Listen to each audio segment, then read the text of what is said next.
हरे कृष्ण। जय माता दी। आप सभी का दिन शुभ और मंगलमय हो। आज दिनांक 6 मार्च और दिन है शुक्रवार। आज चैत्र मास के कृष्ण पक्ष की तृतीया तिथि है। तृतीया तिथि आज शाम 5:53 तक रहेगी। इसके बाद चतुर्थी तिथि प्रारंभ हो जाएगी। आज संकष्टी चतुर्थी का पावन व्रत भी रखा जाएगा। आज का ब्रह्मा मुहूर्त सुबह 5:11 से 5:59 तक रहेगा। सूर्योदय सुबह 6:48 पर होगा और सूर्यास्त शाम 6:28 पर होगा। आज के दिन का पूरा पंचांग जानने के लिए, क्योंकि आज भद्रा भी लग रही है, आप हमारे चैनल पर संकष्टी चतुर्थी की वीडियो भी देख सकते हैं। आइए आज की इस पावन कथा यात्रा को एक कदम और आगे बढ़ाते हुए सबसे पहले सुनते हैं सीता नित्यनेम की पावन कहानी।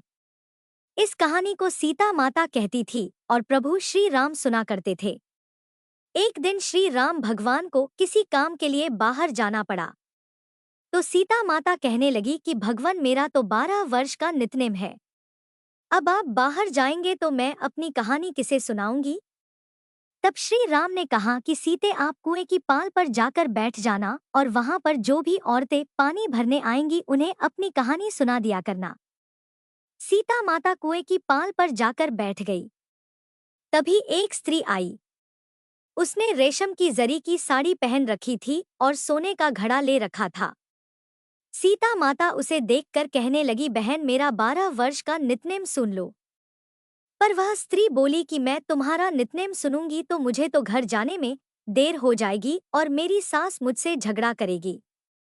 इसलिए उसने कहानी नहीं सुनी और अपने घर चली गई। लेकिन उसके घर जाते ही उसकी रेशम चेरी की साड़ी फट गई। सोने का घड़ा मिट्टी के घड़े में बदल गया।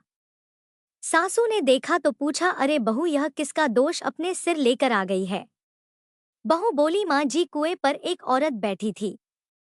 उसने अपनी कहानी सुनने के लिए कहा, लेकिन मैंने नहीं सुनी। शायद उसी का यह फल मुझे मिला है। बहू की बात सुनकर अगले दिन वही साड़ी और वही घड़ा लेकर सास कुएं की पाल पर गई। सास को वहीं पर सीता माता बैठी मिली तो माता सीता ने कहा, बहन मेरी कहानी सुन लीजिए। सासू बोली, एक बार छोड़ मैं तो 4 बार कहानी सुन लूंगी। तब सीता माता बोली, राम आए लक्ष्मण आए देश के पुजारी आए नित नेम का नेम लाए आओ राम बैठो राम तपी रसोई जीमो राम माखन मिश्री खाओ राम दूध पताशा पियो राम सूत के पलका मोटो राम शाल दुशाला पोठो राम शाल दुशाला ओढ़ो राम जब बोलूं राम ही राम राम सवारे सबके काम खाली घर भंडार भरेंगे सबका बीड़ा पार करेंगे श्री राम जय जय राम। सासू बोली, बहन कहानी तो बहुत अच्छी लगी। फिर कहानी सुनकर सासू घर चली गई और उसकी साड़ी फिर से रेशम जरी की बन गई। मिट्टी का घड़ा भी फिर वापस से सोने के घड़े में बदल गया। बहू ने देखा तो कहने लगी, सासू माँ आपने यह सब कैसे किया। सासू बोली, बहू तू दोष लगाकर आई थी और मैं अब दोष उतार कर आ रही हूँ। बहू ने पूछा कि माँ जी वह कुएं वाली स्त्री कौन है। सासू ने बताया कि वह तो सीता माता थी। वह पुराने से नया कर देती है, खाली घर में भंडार भर देती हैं। वह लक्ष्मी जी का वास घर में कर देती हैं और मनुष्य की जो भी इच्छा हो उसे पूर्ण कर देती हैं। बहू बोली, माँ जी फिर तो ऐसी कहानी मुझे भी सुना दो। सास बोली कि ठीक है तुम भी सुनो। फिर सास ने कहानी शुरू की। राम आए लक्ष्मण आए देश के पुजारी आए नित नेम का नेम लाए आओ राम बैठो राम तपी रसोई जीमो राम माखन मिश्री खाओ राम दूध बताशा पियो राम सूत के पलका मोठो राम शाल दुशाला पोठो राम शाल दुशाला ओढ़ो राम जब बोलूं राम ही राम राम सवारे सबके काम खाली घर भंडार भरेंगे सबका बेड़ा पार करेंगे बोलो श्री राम जय जय राम। कहानी सुनकर बहू बोली, माँ जी कहानी तो बहुत अच्छी है। सासू ने कहा, ठीक है अब से हम इस कहानी को रोज किया करेंगे। अब सास बहू रोज सवेरे उठती नहाती धोती और पूजा करने के बाद नित्य नेम की सीता माता की कहानी कहती। एक दिन की बात है, उनके यहाँ पड़ोस की एक औरत आई और बोली कि बहन जरा सी आँच तो देना। तो बहू बोली कि आँच तो अभी हमने जलाई ही नहीं। पड़ोसन बोली, तो फिर तुम सुबह 4 बजे से उठकर क्या कर रही हो। तो उन्होंने कहा कि हम तो सुबह सुबह उठकर पूजा करते हैं। फिर सीता माता की नित्यनेम की कहानी कहते हैं।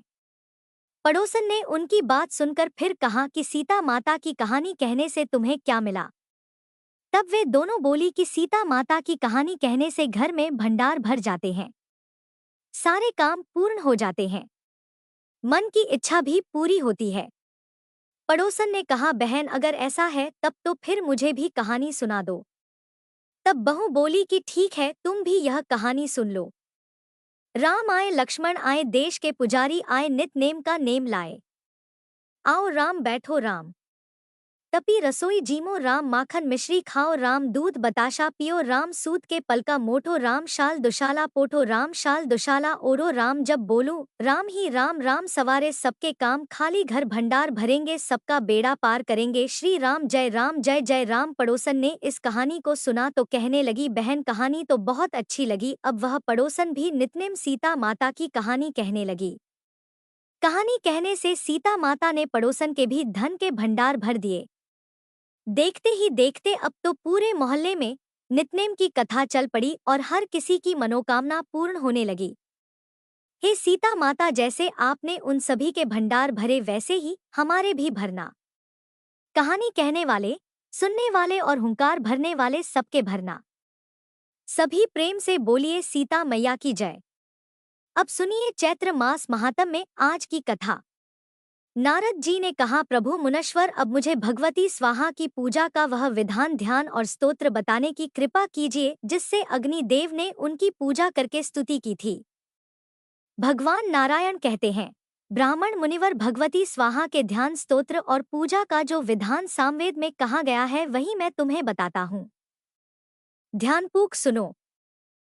पुरुष को चाहिए कि फल प्राप्त करने के लिए संपूर्ण यज्ञों के आरंभ में शालिग्राम शिला को अथवा कलश पर यत्न पूर्वक भगवती स्वाहा का पूजन करके यज्ञ प्रारंभ करें। ध्यान इस प्रकार करना चाहिए। देवी स्वाहा अंगमय मंत्रों से संपन्न है। इनका दिव्य विग्रह मंत्र सिद्धि स्वरूप है। यह स्वयं सिद्ध, कल्याणमय और मनुष्यों को सिद्धि एवं कर्म फल प्रदान करने में परम कुशल है। मुनि यो ध्यान करके मूल मंत्र से पाद्य आदि अर्पण करने के बाद स्तोत्र का पाठ करने से मनुष्य को संपूर्ण सिद्धियां सुलभ हो जाती हैं। मूल मंत्र है ओम हरि श्रीं वही जाया देवी स्वाहा। इस मंत्र से भक्ति पूर्वक जो भगवती स्वाहा की पूजा करता है उसके सारे मनोरथों के पूर्ण हो जाने में कोई संदेह नहीं। अग्निदेव कहते हैं, स्वाहा वहनी प्रिया वहनी जाया, संतोषकारिणी शक्ति क्रिया कालदात्री, परिपाक करी ध्रुवा गति, नरदाहिका दहन क्षमा, संसार सार रूपा, घोर संसार तारणी, देव जीवन रूपा और देव पोषण कारिणी। यह 16 नाम भगवती स्वाहा के हैं। इसे पढ़ने वाला पुण्यात्मा पुरुष इस लोक और परलोक में भी संपूर्ण सिद्धियों को प्राप्त कर लेता है। उसका कोई भी शुभ कार्य अधूरा नहीं रह सकता। इस षोडश नाम के प्रभाव से अपुत्री पुत्रवान तथा भार्याहीन व्यक्ति प्रिय भार्य संपन्न हो जाता है।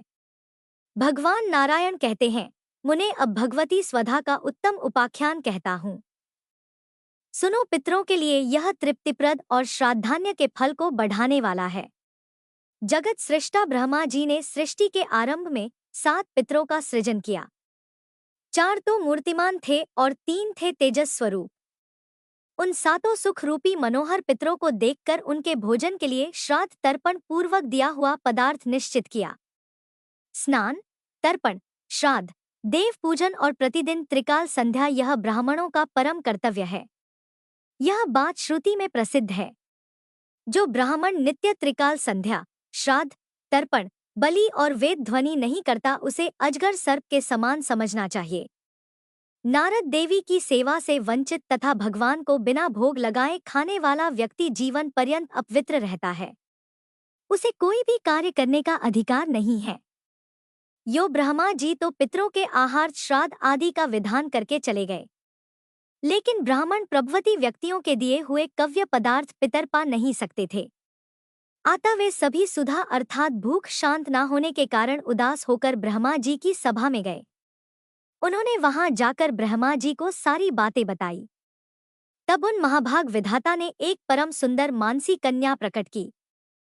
सैकड़ों चंद्रमा की प्रभा के समान मुख वाली वह देवी रूप और यौवन से संपन्न थी। उस साध्वी देवी में विद्या, गुण, बुद्धि और रूप सम्यक प्रकार से विद्यमान थे।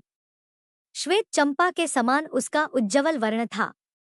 वह रत्नमय भूषणों से विभूषित थी। मूल प्रकृति भगवती जगदम्बा की अंशभूता वह देवी मुस्कुरा रही थी। सदा विशुद्ध वर देने वाली और कल्याण स्वरूपिणी उस देवी का उस सुंदरी का नाम स्वधा रखा गया। भगवती लक्ष्मी के सभी शुभ लक्षण उसमें विराजमान थे। वह अपने चरण कमलों को शतदल कमल पर रखे हुए थी। उसके मुख और नेत्र विकसित कमल के समान सुंदर थे। उसे पितरों की पत्नी बनाया गया। ब्रह्मा जी ने पितरों को संतुष्ट करने के लिए इस तुष्टि स्वरूपिणी को पत्नी रूप से उन्हें सौंप दिया। साथ ही अंत में स्वधा लगाकर मंत्रों का उच्चारण करके पितरों के उद्देश्य से पदार्थ अर्पण करना चाहिए। यह गोपनीय बात भी ब्राह्मणों को बतला दी। तब से ब्राह्मण उसी क्रम से पितरों को कव्य प्रदान करने लगे। यूं देवताओं के लिए वस्तुत में स्वाहा और पितरों के लिए स्वधा शब्द का उच्चारण श्रेष्ठ माना जाने लगा। उस समय देवता, पितर, ब्राह्मण, मुनि और मानव इन सब ने बड़े आदर के साथ उन शांत स्वरूपिणी भगवती स्वधा की पूजा और स्तुति की। देवी के वर प्रसाद से सब के सब परम संतुष्ट हो गए। उनकी सारी मनोकामनाएं पूर्ण हो गई। मुने इस प्रकार भगवती स्वधा के संपूर्ण उपाख्यान का वर्णन मैंने तुम्हारे सामने कर दिया। मुने भगवती स्वाहा और स्वधा का परम मधुर उत्तम उपाख्यान मैं तुम्हें सुना चुका। अब मैं भगवती दक्षिणा के प्रसंग का वर्णन करूंगा। तुम सावधान होकर सुनो। प्राचीन काल की बात है। गोलोक में भगवान श्री कृष्ण की प्रियसी एक गोपी थी जिसका नाम सुशीला था। उसे श्री राधा की प्रधान सखी होने का सौभाग्य प्राप्त था। वह धन्य मान्य और मनोहर अंगों वाली गोपी परम सुंदरी थी। सौभाग्य में वह लक्ष्मी जी के ही समान थी। उसमें पातिव्रत्य के सभी शुभ लक्षण संनिहित थे। वह साध्वी गोपी विद्या गुण और उत्तम रूप से सदा सुशोभित थी। कलावती कोमलांगी कांता कमल लोचना सुश्रोणी सुस्तनी श्यामा और नगरोध पैमंडिता यह सभी विशेषण उसमें उपयुक्त थे। उसका प्रसन्न मुख सदा मुस्कान से भरा रहता था। रत्नमय अलंकार उसकी शोभा बढ़ाते थे। उसके शरीर की कांत ऐसी थी मानो स्वच्छ कमल हो। बिंबाफल के समान लालाल उसके अधरोष्ट और मृग के समान उसके मनोहर नेत्र थे। हंस के समान गंभीर गति से चलने वाली उस कामिनी सुशीला को रति शास्त्र का सम्यक ज्ञान था। भगवान श्री कृष्ण उससे प्रेम करते थे और वह भी उनके भाव के अनुसार ही व्यवहार करती थी। एक समय परमेश्वरी श्री राधा ने सुशीला को कह दिया कि आज से तुम गोलोक में नहीं आ सकोगी। इसके बाद श्री कृष्ण वहां से अंतर्ध्य हो गए। तब देव देवेश्वरी भगवती श्री राधा रास मंडल के मध्य रासेश्वर भगवान श्री कृष्ण को जोर जोर से पुकारने लगी, परंतु भगवान ने उन्हें दर्शन नहीं दिए। तब तो श्री राधा अत्यंत विरह कातर हो उठी। उन साध्वी देवी को विरह का एक एक क्षण करोड़ों युगों के समान लगने लगा। उन्होंने करुण प्रार्थना की, हे श्री कृष्ण श्याम सुंदर, आप मेरे प्राणनाथ हैं। मैं आपके प्रति प्राणों से भी बढ़कर प्रेम करती हूँ। आप शीघ्र यहाँ पधारने की कृपा कीजिए। भगवान, आप मेरे प्राणों के अधिष्ठाता देव हैं। आपके बिना अभी प्राण नहीं रह सकते। स्त्री पति के सौभाग्य पर गर्व करती है। पति के साथ प्रतिदिन उसका सुख पड़ता रहता है। इसलिए उसे धर्म पूर्वक पति की सेवा में ही सदा तत्पर रहना चाहिए। कुलीन स्त्रियों के लिए बंधु अधिदेवता आश्रय परम संपत्ति स्वरूप तथा सदा स्नेह दान करने के लिए प्रस्तुत मूर्तिमान विग्रह एकमात्र पति ही तो है। पतिव्रताएं स्वामी को सम्मान प्रदान करके उनसे धर्म, शाश्वत सुख, प्रीति, शांति एवं सम्मान प्राप्त करती हैं। स्वामी ही स्त्री के लिए सर्वस्व है। उसी की कृपा से बांधव बढ़ते हैं। वह केवल पति ही नहीं है, किंतु समय पड़ने पर वही उसका परम बंधु भी है। उसे भरण करने से भर्ता, पालन करने से पति, शरीर का शासक होने से स्वामी तथा कामना की पूर्ति करने से कांत कहते हैं। वह सुख की वृद्धि करने से बंधु, प्रीति प्रदान करने से प्रिय, ऐश्वर्य का दाता होने से ईश, प्राण का स्वामी होने से प्राणनायक तथा रति सुख प्रदान करने से रमण कहलाता है। अतः कुलीन स्त्रियों के लिए पति से बढ़कर दूसरा कोई प्रिय नहीं है। पति के शुक्र से पुत्र की उत्पत्ति होती है। इसलिए वह प्रेय माना जाता है। पतिव्रताएं 100 पुत्रों से भी अधिक पति को प्रेम पात्र समझती हैं। उनके मन से धारणा कभी दूर नहीं होती। जो असत कुल में उत्पन्न है वही स्त्री पति के इस धार्मिक रहस्य को समझने में असमर्थ है। संपूर्ण तीर्थों में स्नान, अखिल यज्ञों में दक्षिणा दान, पृथ्वी की प्रदक्षिणा, अनेक प्रकार के तप, सभी व्रत, अमूल्य वस्तुदान, पवित्र उपासनाएं और गुरु देवता तथा ब्राह्मणों की सेवा, इन श्रेष्ठ कार्यों की बड़ी प्रशंसा सुनी गई है। किंतु यह सब के सब स्वामी के चरण सेवन की 16वीं कला की भी तुलना नहीं कर सकते। गुरु, ब्राह्मण और देवता यह सभी एक से एक श्रेष्ठ हैं, किंतु इन सब की अपेक्षा स्त्री के लिए पति ही परम गुरु हैं। जिस प्रकार पुरुषों के लिए विद्या प्रदान करने वाले गुरु माने जाते हैं, वैसे ही कुलीन स्त्रियों के लिए पति हैं। भगवान आप असंख्य गोपों, गोपियों, ब्रह्मांडों और वहां के निवासी प्राणियों के लिए एकमात्र स्वामी है। विश्व से लेकर अखिल ब्रह्मांड गोलोक तक का साम्राज्य जो मुझे प्राप्त है वह केवल आपकी ही कृपा का प्रसाद है। स्त्री स्वभाव मिटता नहीं। अतः मैं आपके रहस्य को ना समझकर कभी कभी इस प्रकार का दुराव कर बैठती हूँ। आप मुझे क्षमा करें। इस प्रकार कहकर श्री राधा भक्ति पूर्वक भगवान श्री कृष्ण का ध्यान करने लगी। प्रेम के कारण उनकी आंखों से आंसू ढल रहे थे। नाथ नाथ इस प्रकार करुणा ध्वनि उनके मुख से निरंतर निकल रही थी। वियोग के कठिन दुख का अनुभव करती हुई वे दैन्य भाव से कह रही थी, प्रभु अब तुरंत दर्शन देने की कृपा कीजिए। इसके बाद श्री कृष्ण ने प्रकट होकर राधा के विरह ताप को शांत किया। मुने उसी समय का प्रसंग है। श्री राधा की सहचरी सुशीला नाम की जो गोपी थी, जिसे राधा ने गोलोक से च्युत होने के लिए कह दिया था, वहां से चलकर देवी दक्षिणा के नाम से प्रकट हुई थी। इनके प्रकट होने का प्रसंग इस प्रकार है कि लंबे समय तक तपस्या करके भगवती लक्ष्मी के विग्रह में उसने स्थान प्राप्त कर लिया था। तब अत्यंत कठिन यज्ञ करने पर भी देवताओं के सामने फल उपस्थित नहीं होता था। वे सभी उदास होकर ब्रह्मा जी के पास गए। ब्रह्मा जी ने उनकी प्रार्थना सुनकर जगत प्रभु भगवान श्री हरि का ध्यान किया। बहुत समय तक भक्ति पूर्वक ध्यान करने के बाद उन्हें आदेश प्राप्त हुआ। स्वयं भगवान नारायण ने महालक्ष्मी के दिव्य विग्रह से मर्त्य लक्ष्मी को प्रकट किया और दक्षिणा नाम रखकर उसे ब्रह्मा जी को सौंप दिया। ब्रह्मा जी ने यज्ञ संबंधी कार्यों की संपन्नता के लिए देवी दक्षिणा के यज्ञ पुरुष के पास रहने की व्यवस्था कर दी। उस समय यज्ञ पुरुष का मन आनंद से भर गया।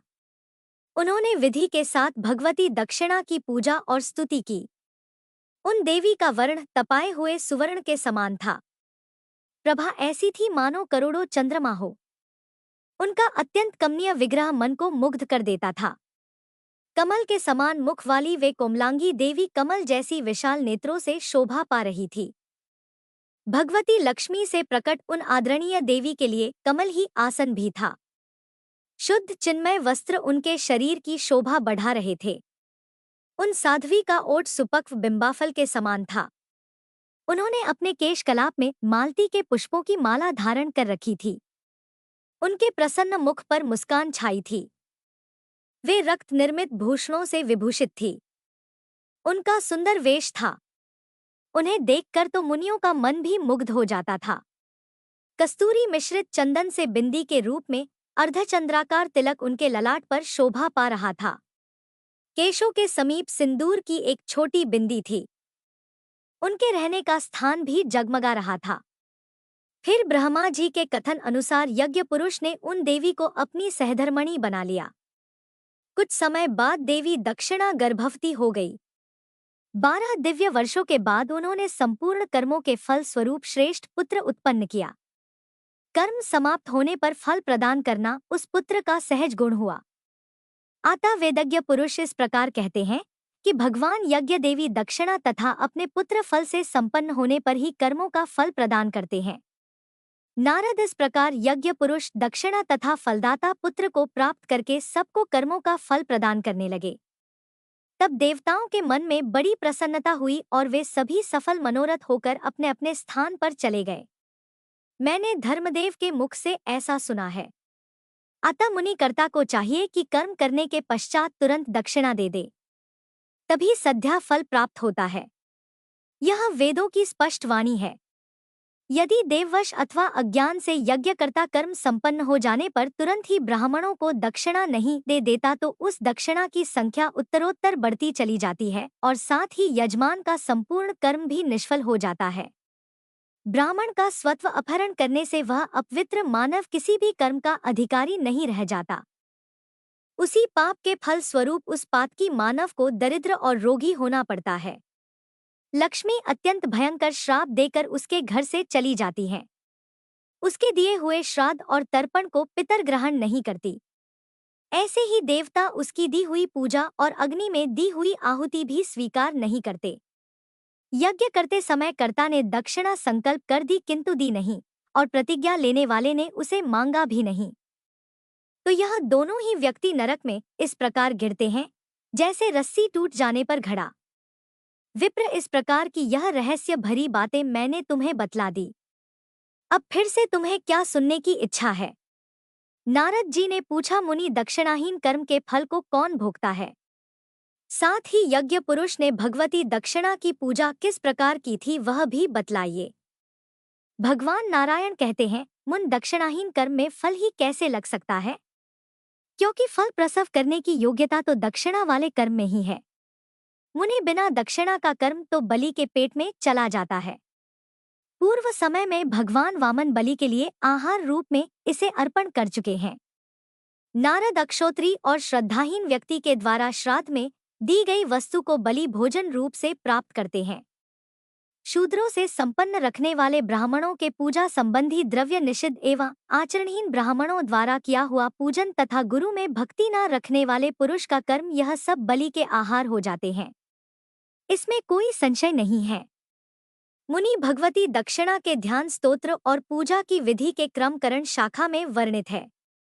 वह सब मैं कहता हूँ, सुनो। पूर्व समय में कर्म फल प्रदान करने वाली भगवती दक्षिणा जब यज्ञ पुरुष को प्राप्त हुई तब वे उनके सुंदर रूप पर मोहित हो गए। ऐसी स्थिति में उन्होंने उन देवी की स्तुति की। यज्ञ पुरुष ने कहा, महाभाग्य, तुम पूर्व समय में गोलोक की गोपी थी। गोपियों में तुम्हारा प्रमुख स्थान था। राधा के समान ही तुम उनकी सखी थी।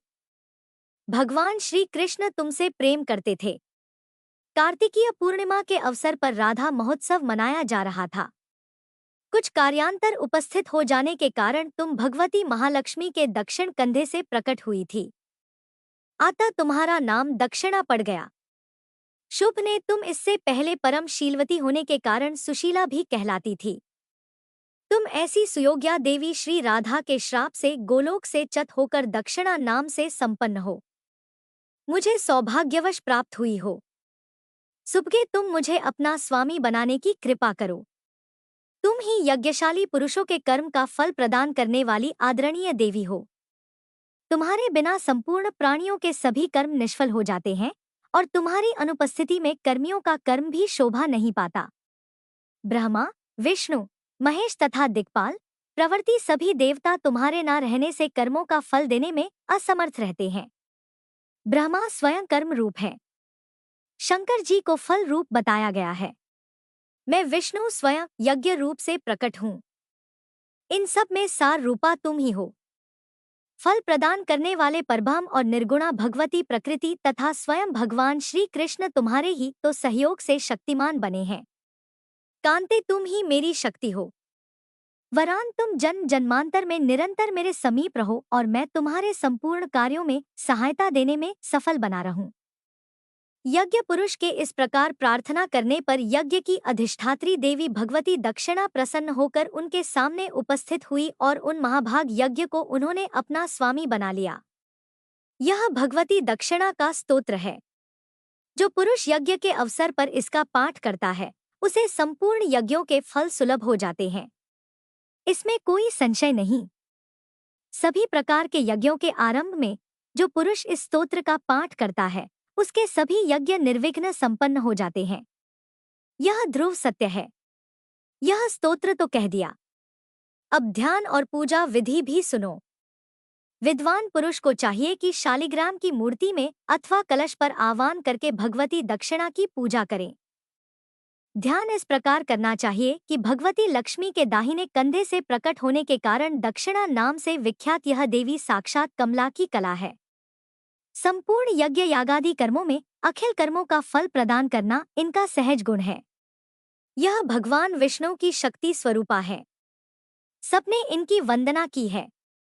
ऐसी शुभा शुद्धिदा शुद्धि रूपा एवं सुशीला नाम से प्रसिद्ध भगवती दक्षिणा की मैं उपासना करता हूँ। नारद इसी मंत्र से ध्यान करके विद्वान पुरुष मूल मंत्र से इन वरदायिनी देवी की पूजा करें। पाद्य अर्घ्य आदि सभी इसी वेदोक्त मंत्र के द्वारा अर्पण करने चाहिए।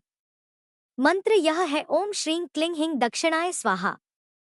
सुधी जनों को चाहिए कि सर्व पूजिता इन भगवती दक्षिणा की अर्चना भक्ति पूर्वक उत्तम विधि के साथ करें। ब्राह्मण इस प्रकार भगवती दक्षिणा का उपाख्यान कह दिया। यह उपाख्यान सुख प्रीति एवं संपूर्ण कर्मों का फल प्रदान करने वाला है। भूमंडल पर रहने वाला भारतवर्ष का जो भी पुरुष देवी दक्षिणा के इस परम चरित्र को सावधान होकर सुनता है, उसके कोई कर्म अधूरे नहीं रह सकते। पुत्रहीन पुरुष गुणवान पुत्र के पिता होने का सौभाग्य प्राप्त कर लेता है।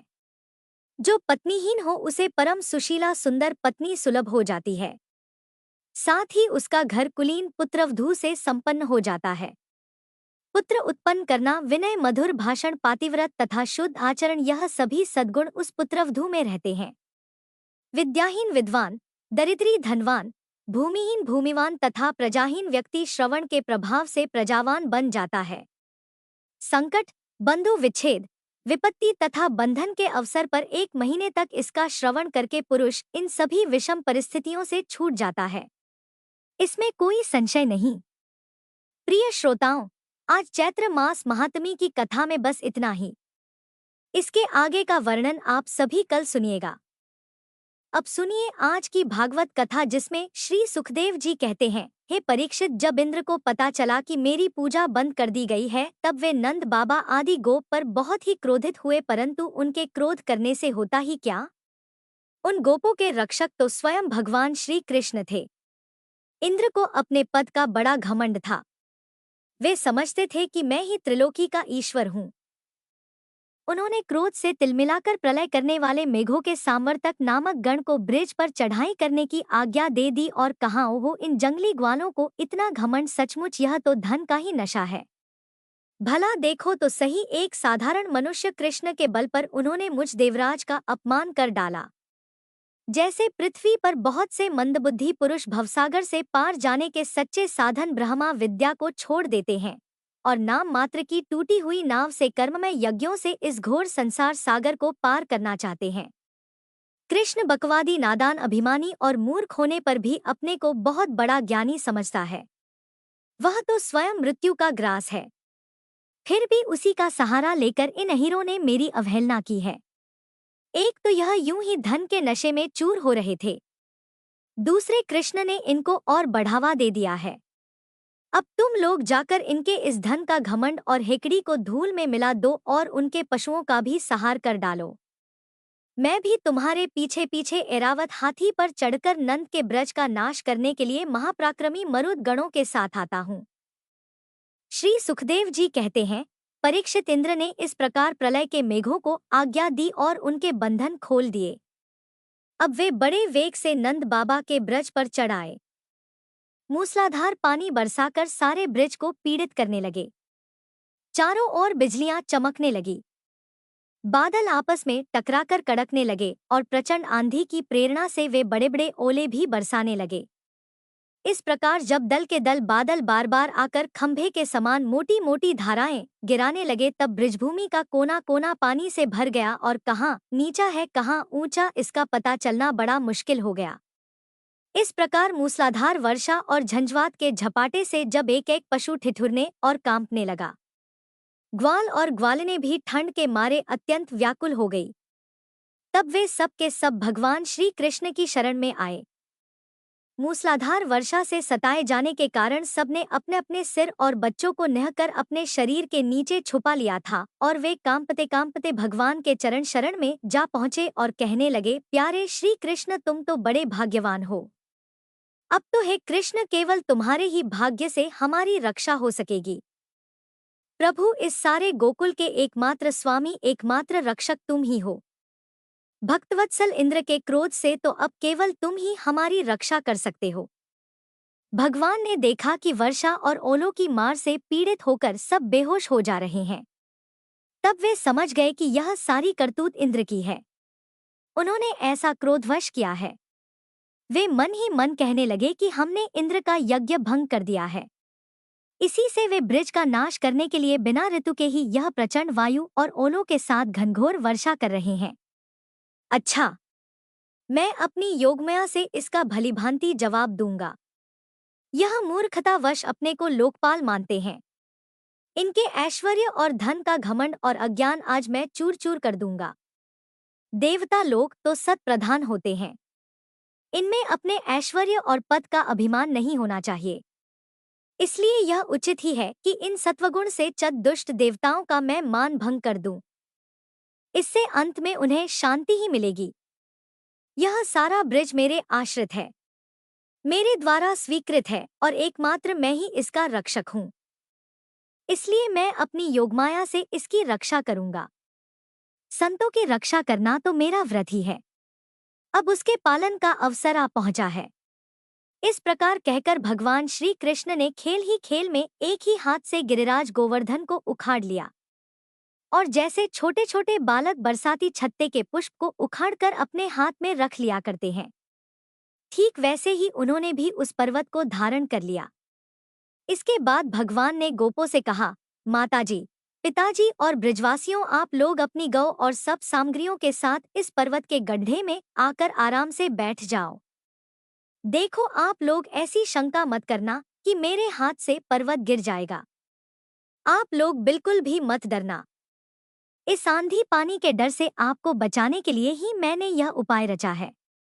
जब भगवान कृष्ण ने इस प्रकार सबको आश्वासन दिया, ढांढस बताया, तब सब के सब ग्वाल अपने अपने गोधन, छकड़ों, आश्रितों, पुरोहितों और भृत्यु को अपने साथ लेकर अपनी सुविधा के अनुसार गोवर्धन के गड्ढे में आ घुसे। भगवान श्री कृष्ण ने सब ब्रजवासियों के देखते ही देखते भूख प्यास की पीड़ा, आराम विश्राम की आवश्यकता आदि सब कुछ भुलाकर 7 दिन तक लगातार उस पर्वत को उठाए रखा। श्री कृष्ण की योगमाया का यह प्रभाव देखकर इंद्र के आश्चर्य का ठिकाना नहीं रहा। अपना संकल्प पूरा न होने के कारण उनकी सारी हेकड़ी बंद हो गई। वे भौचके से रह गए। इसके बाद उन्होंने मेघों को अपने आप वर्षा करने से रोक दिया। जब गोवर्धनधारी भगवान श्री कृष्ण ने देखा कि वह भयंकर आंधी और घनघोर वर्षा बंद हो गई है, आकाश से बादल छट गए हैं और सूर्य दिखने लगे हैं, तब उन्होंने गोपों से कहा, मेरे प्यारे गोपों, अब आप लोग निडर हो जाओ और अपनी स्त्रियों, गोधन और बच्चों के साथ बाहर निकल आओ। देखो, अब आंधी पानी भी बंद हो गया और नदियों का पानी भी उतर गया है। भगवान की ऐसी आज्ञा पाकर अपने अपने गोधन, स्त्रियों, बच्चों और बूढ़ों को साथ लेकर तथा अपनी अपनी सामग्री छकड़ों पर लादकर धीरे धीरे सब लोग बाहर निकल आए। सर्वशक्तिमान भगवान श्री कृष्ण ने भी सब प्राणियों के देखते ही देखते खेल ही खेल में गिरिराज को पहले की तरह उसके स्थान पर रख दिया। ब्रजवासियों का हृदय प्रेम के आवेग से भर रहा था। पर्वत को रखते ही वे भगवान श्री कृष्ण के पास दौड़े आए। कोई उन्हें हृदय से लगाने तो कोई चूमने लगा। सबने उनका आदर सत्कार किया। बड़ी बूढ़ी गोपियों ने बड़े आनंद और स्नेह से दही, चावल, जल आदि से उनका मंगल तिलक किया और उन्मुक्त हृदय से शुभ आशीर्वाद दिए। यशोदा रानी, रोहिणी जी, नंद बाबा और बलवानों में श्रेष्ठ बलराम जी ने स्नेहतुर होकर श्री कृष्ण को हृदय से लगा लिया तथा आशीर्वाद दिए। परीक्षित, उस समय आकाश में स्थित देवता, साध्य सिद्ध, गंधर्व और चारण आदि प्रसन्न होकर भगवान की स्तुति करते हुए उन पर फूलों की वर्षा करने लगे। राजन स्वर्ग में देवता गण शंख और नौबत बजाने लगे।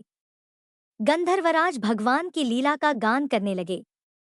इसके बाद भगवान श्री कृष्ण ने ब्रज की यात्रा की। उनके बगल में बलराम जी चल रहे थे और उनके प्रेमी ग्वालबाल उनकी सेवा कर रहे थे। उनके साथ ही प्रेममयी गोपियां भी अपने हृदय को आकर्षित करने वाले, उसमें प्रेम जगाने वाले भगवान की गोवर्धन धारण आदि लीलाओं का गान करती हुई बड़े आनंद से ब्रज में लौट आई। श्री सुखदेव जी कहते हैं, हे परीक्षित, ब्रज के गोप भगवान श्री कृष्ण के ऐसे अलौकिक कर्म देखकर बड़े आश्चर्य में पड़ गए।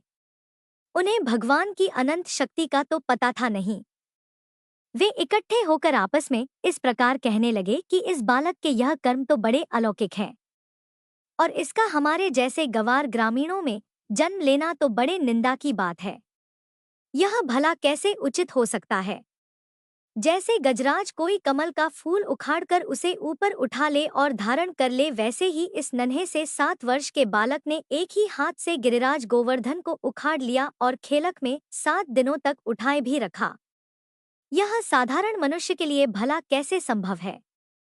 जब यह नन्हा सा बच्चा था, उस समय बड़ी भयंकर राक्षसी पूतना आई और इसने आंखें बंद किए ही उसका स्तन तो पिया ही, उसे मार भी डाला। ठीक वैसे ही जैसे काल शरीर की आयु को निगल जाता है। जिस समय यह केवल 3 महीने का था और छकड़े के नीचे सोकर रो रहा था, उस समय रोते रोते इसने ऐसा पाँव उछाला कि उसकी ठोकर से वह बड़ा भारी छकड़ा भी उलटकर गिर पड़ा। उस समय तो यह 1 ही वर्ष का था जब दैत्य बवंडर के रूप में इसे बैठे बैठे आकाश में उड़ा ले गया था।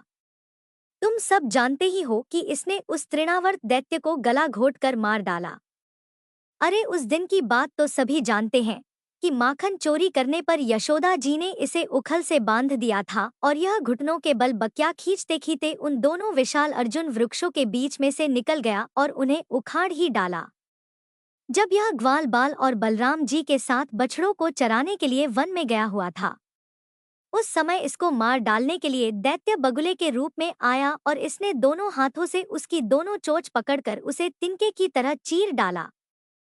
जिस समय इसको मार डालने की इच्छा से एक दैत्य बछड़े के रूप में बछड़ों के झुंड में घुस गया था, उस समय भी इसने उस दैत्य को खेल ही खेल में मार डाला और उसे कैथ के पेड़ों पर पटक कर उन पेड़ों को भी गिरा दिया। इसने बलराम जी के साथ मिलकर गधे के रूप में रहने वाले धेनुकासुर और उसके भाई बंधुओं को भी मार डाला और पके हुए फलों से भरे हुए ताल वन को सबके लिए उपयोगी और मंगलमय बना दिया। यमुना जल में रहने वाला कालिया नाग कितना विषैला था, परंतु इसने उसका भी मानदन करके उसे बलपूक दह से निकाल दिया और यमुना जी का जल सदा अकेले विषरहित अमृतमय बना दिया।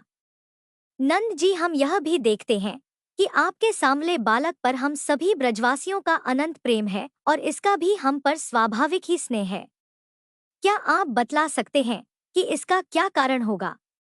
भला कहाँ तो यह 7 वर्ष का नन्हा सा बालक और कहाँ इतने बड़े गिरिराज को 7 दिनों तक उठाए रखना। ब्रिजराज, इसी से तो तुम्हारे पुत्र के संबंध में अब हमें बड़ी शंका हो रही है। नंद बाबा ने कहा, गोपो, आप लोग सावधान होकर मेरी बात सुनो। मेरे बालक के विषय में तुम्हारी शंका दूर हो जाए, क्योंकि महर्षि गर्ग जी ने इस बालक को देखकर इसके विषय में ऐसा ही कहा था कि तुम्हारा यह बालक प्रत्येक युग में शरीर ग्रहण करता है। विभिन्न युगों में इसने श्वेत, रक्त और पीत यह भिन्न भिन्न रंग स्वीकार किए थे। इस बार यह कृष्ण वर्ण हुआ है।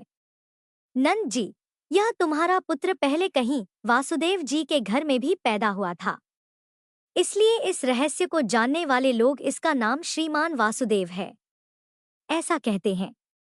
तुम्हारे पुत्र के गुण और कर्मों के अनुसार और भी बहुत से नाम हैं और बहुत से रूप। मैं तो उन नामों को जानता हूँ, परंतु साधारण लोग नहीं जानते। यह तुम लोगों का परम कल्याण करेगा। समस्त गोप और गौओं का यह बहुत ही आनंदित करेगा। इसकी सहायता से तुम लोग बड़ी बड़ी विपत्तियों को बड़ी आसानी से पार कर लोगे। ब्रिजराज, पूर्व काल में एक बार पृथ्वी में कोई राजा नहीं रह गया था। डाकुओं ने चारों ओर लूट खसोट मचा रखी थी। तब तुम्हारे इसी पुत्र ने सज्जन पुरुषों की रक्षा की और इससे बल पाकर उन लोगों ने लुटूरे पर विजय प्राप्त कर ली थी।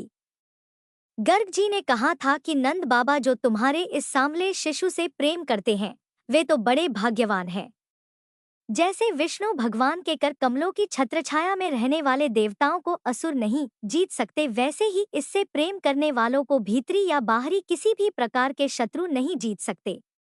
नंद जी, चाहे जिस दृष्टि से देखें, गुण से, ऐश्वर्य से, सौंदर्य से, कीर्ति और प्रभाव से तुम्हारा यह बालक स्वयं भगवान नारायण के ही समान है। इसलिए इस बालक के अलौकिक कार्यों को देखकर आश्चर्य नहीं करना चाहिए। गोपो, मुझे तो स्वयं गर्गाचार्य जी यह आदेश देकर अपने घर चले गए थे। तब से मैं अलौकिक और परम सुखद कर्म करने वाले इस बालक को भगवान नारायण का ही अंश मानता हूँ। जब ब्रजवासियों ने नंद बाबा के मुख से गर्ग जी की यह बात सुनी, तब उनके मन में जो भी शंका, जो विस्मय था, वह सब दूर हो गया, क्योंकि अब वे अमित तेजस्वी श्री कृष्ण के प्रभाव को पूर्ण रूप से देख और सुन चुके थे। आनंद में भरकर उन्होंने नंद बाबा और श्री कृष्ण की भूरी भूरी प्रशंसा की। जिस समय अपना यज्ञ भंग हो जाने के कारण इंद्र क्रोध के मारे आग बबूला हो गए थे और मूसलाधार वर्षा करने लगे थे, उस समय वज्रपात, ओलों की बौछार और प्रचंड आंधी से स्त्री, पशु तथा ग्वाले अत्यंत पीड़ित हो गए थे। अपनी शरण में रहने वाले ब्रजवासियों की यह दशा देखकर भगवान का हृदय करुणा से भर आया। परंतु फिर एक नई लीला करने के विचार से वे तुरंत ही मुस्कुराने लगे। जैसे कोई नन्हा सा निर्मल बालक खेल ही खेल में बरसाती छत्ते का पुष्प उखाड़ ले, वैसे ही उन्होंने एक हाथ से ही गिरिराज गोवर्धन को उखाड़ कर धारण कर लिया और सारे ब्रज की रक्षा की। इंद्र का घमंड चूर करने वाले वे ही भगवान गोविंद हम सब पर प्रसन्न हो। श्री सुखदेव जी कहते हैं, हे परीक्षित, जब भगवान श्री कृष्ण ने गिरिराज गोवर्धन को धारण करके मूसलाधार वर्षा से ब्रज को बचा लिया, तब उनके पास गोलोक से कामधेनु बधाई देने के लिए और स्वर्ग से देवराज इंद्र अपने अपराध को क्षमा कराने के लिए आए। भगवान का तिरस्कार करने के कारण इंद्र बहुत ही लज्जित थे। इसलिए उन्होंने एकांत स्थान में भगवान के पास जाकर अपने सूर्य के समान तेजस्वी मुकुट से उनके चरणों का स्पर्श किया। परम तेजस्वी भगवान श्री कृष्ण का प्रभाव देख सुनकर इंद्र का यह घमंड जाता रहा कि मैं ही तीनों लोकों का स्वामी हूँ। अब उन्होंने हाथ जोड़कर उनकी स्तुति की। इंद्र ने कहा, है भगवान, आपका स्वरूप परम शांत, ज्ञानमय, रजोगुण तथा तमोगुण से रहित और विशुद्ध अप्राकृत सत्वमय है। आप तो अपने भक्तों की लालसा पूर्ण करने के लिए स्वच्छंदता से लीला शरीर प्रकट करते हैं, और जो लोग हमारी तरह अपने को ईश्वर मान बैठते हैं, उनका मान मर्दन करते हुए अनेकों प्रकार की लीलाएं करते हैं। प्रभु, जो मेरे जैसे अज्ञानी और अपने को जगत का ईश्वर मानने वाले हैं, वे जब देखते हैं कि बड़े बड़े भय के अवसरों पर भी आप निर्भय रहते हैं, तब वे अपना घमंड छोड़ देते हैं और गर्भ रहित होकर संत पुरुषों के द्वारा सेवित भक्ति मार्ग का आश्रय लेकर आपका भजन करते हैं। प्रभु, आपकी एक एक चेष्टा दुष्टों के लिए दंड विधान है। प्रभु, मैंने ऐश्वर्य के मद से चूर होकर आपका अपराध किया है, क्योंकि मैं आपकी शक्ति और प्रभाव के संबंध में बिल्कुल अनजान था। परमेश्वर, आप कृपा करके मुझ मूर्ख अपराधी का यह अपराध क्षमा कर दीजिए और ऐसी कृपा करें कि मुझे फिर कभी ऐसे दुष्ट अज्ञान का शिकार न होना पड़े। हे स्वयं प्रकाश इंद्रियातीत परमात्मन, आपका यह अवतार इसलिए हुआ है कि जो असुर सेनापति केवल अपना पेट पालने में ही लग रहे हैं और पृथ्वी के लिए बड़े भारी भार के कारण बन रहे हैं, उनका वध करके उन्हें मोक्ष दिया जाए, और जो आपके चरणों के सेवक हैं, आज्ञाकारी भक्तजन हैं, उनका अभिदय हो, उनकी रक्षा हो। हे भगवान, मैं आपको नमस्कार करता हूँ। भगवान, मेरे अभिमान का अंत नहीं है और मेरा क्रोध भी बहुत ही तीव्र मेरे वश के बाहर है। जब मैंने देखा कि मेरा यज्ञ तो नष्ट कर दिया गया, तब मैंने मूसलाधार वर्षा और आंधी के द्वारा सारे ब्रज मंडल को नष्ट कर देना चाहा। परंतु हे प्रभु, आपने मुझ पर बहुत ही अनुग्रह किया। मेरी चेष्टा व्यर्थ होने से मेरे घमंड की जड़ उखड़ गई। आप मेरे स्वामी हैं, गुरु हैं और मेरे आत्मा हैं। मैं आपकी शरण में हूँ। श्री सुखदेव जी कहते हैं, हे परीक्षित, जब देवराज इंद्र ने भगवान श्री कृष्ण की इस प्रकार स्तुति की, तब उन्होंने हंसते हुए मेघ के समान गंभीर वाणी से इंद्र को संबोधित करके कहा कि इंद्र, तुम ऐश्वर्य और धन संपत्ति के मध्य से पूरे पूरे मतवाले हो रहे थे, इसलिए तुम पर अनुग्रह करके ही मैंने तुम्हारा यह यज्ञ भंग किया है। यह इसलिए कि अब तुम मुझे नित्य निरंतर स्मरण रख सको, जो ऐश्वर्य और धन संपत्ति के मद से अंधा हो जाता है। वह यह नहीं देखता कि मैं काल रूप परमेश्वर हाथ में दंड लेकर उसके सिर पर सवार हूँ। मैं जिस पर अनुग्रह करना चाहता हूँ, उसे ऐश्वर्य भ्रष्ट भी कर देता हूँ। इंद्र, तुम्हारा मंगल हो। अब तुम अपनी राजधानी अमरावती में जाओ और मेरी आज्ञा का पालन करो। अब कभी घमंड मत करना। नित्य निरंतर मेरी सन्निधि का, मेरे संयोग का अनुभव करते रहना और अपने अधिकार के अनुसार उचित रीति से मर्यादा का पालन करना। परीक्षित भगवान इस प्रकार आज्ञा दे ही रहे थे कि मनविनी कामधेनु ने अपनी संतानों के साथ गोपवेशधारी परमेश्वर श्री कृष्ण की वंदना की और उन्हें संबोधित करके कहा, है सच्चिदानंद स्वरूप श्री कृष्ण, आप महायोगी योगेश्वर हैं। आप स्वयं विश्व हैं, विश्व के परम कारण हैं, अच्युत हैं। संपूर्ण विश्व के स्वामी आपको अपने रक्षक के रूप में प्राप्त कर हम तो सनाथ हो गई। आप जगत के स्वामी हैं, परंतु हमारे तो परम पूजनीय आराध्य देव ही हैं। प्रभु इंद्र त्रिलोकी के इंद्र हुआ करें, परंतु हमारे इंद्र तो आप ही हैं। इसलिए आप ही गौ, ब्राह्मण, देवता और साधु जनों की रक्षा के लिए हमारे इंद्र बन जाइए। हम गौएं ब्रह्मा जी की प्रेरणा से आपको अपना इंद्र मानकर अभिषेक करेंगी। हे विश्वात्मन, आपने पृथ्वी का भार उतारने के लिए ही अवतार धारण किया है। श्री सुखदेव जी कहते हैं, परीक्षित भगवान श्री कृष्ण से ऐसा कहकर कामधेनु ने अपने दूध से और देव माताओं की प्रेरणा से देवराज इंद्र ने एरावत की सूंड के द्वारा लाए हुए आकाश गंगा के जल से देवर्षियों के साथ यदुनाथ श्री कृष्ण का अभिषेक किया और उन्हें गोविंद नाम से संबोधित किया। उस समय वहां नारद, तुम्बु आदि गंधर्व, विद्याधर, सिद्ध और चारण पहले से ही आ गए थे। वे समस्त संसार के पाप ताप को मिटा देने वाले भगवान के लोक मलाप यश का गुणगान करने लगे और अप्सराएं आनंद से भरकर नृत्य करने लगी। मुख्य मुख्य देवता भगवान की स्तुति करके उन पर नंदन वन के दिव्य पुष्पों की वर्षा करने लगे। तीनों लोकों में परमानंद की बाढ़ आ गई और गौ के स्तनों से अपने आप ही इतना दूध गिरा कि पृथ्वी गीली हो गई।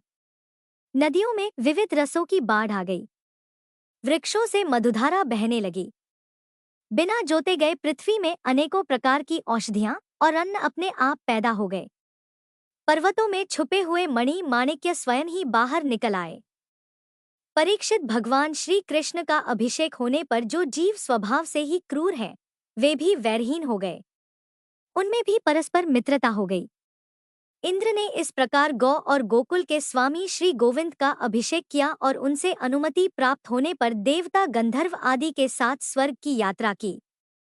श्री सुखदेव जी कहते हैं, परीक्षित नंद बाबा ने एक बार कार्तिक शुक्ल एकादशी का उपवास किया और भगवान की पूजा की तथा उसी दिन रात में द्वादशी लगने पर स्नान करने के लिए यमुना जल में प्रवेश किया। नंद बाबा को यह नहीं मालूम था कि यह असुरों की वेला है, इसलिए वे रात के समय ही यमुना जल में घुस गए। उस समय वरुण देव के सेवक एक असुर ने उन्हें पकड़ लिया और अपने स्वामी के पास ले गया। नंद बाबा के खो जाने से इधर ब्रिज के सारे गोप, श्री कृष्ण अब तुम ही अपने पिता को ला सकते हो, बलराम अब तो तुम्हारा ही भरोसा है, इस प्रकार कहते हुए रोने पीटने लगे। भगवान श्री कृष्ण सर्वशक्तिमान है और सदा से ही अपने भक्तों का भय भगाते आए हैं। जब उन्होंने ब्रजवासियों का रोना पीटना सुना और यह जाना कि पिताजी को वरुण देव का कोई सेवक ले गया है, तब वे वरुण जी के पास गए। जब लोकपाल वरुण ने देखा कि समस्त जगत के अंतर इंद्रिय और बाहर इंद्रियों के प्रवर्तक भगवान श्री कृष्ण स्वयं ही उनके यहाँ पधारे हैं, तब उन्होंने उनकी बहुत बड़ी पूजा की। भगवान के दर्शन से उनका रोम रोम आनंद से खिल उठा। इसके बाद उन्होंने भगवान से निवेदन किया कि हे प्रभु, आज मेरा शरीर धारण करना सफल हुआ। आज मुझे संपूर्ण पुरुषार्थ प्राप्त हो गया, क्योंकि आज मुझे आपके चरणों की सेवा का शुभ अवसर जो प्राप्त हुआ है।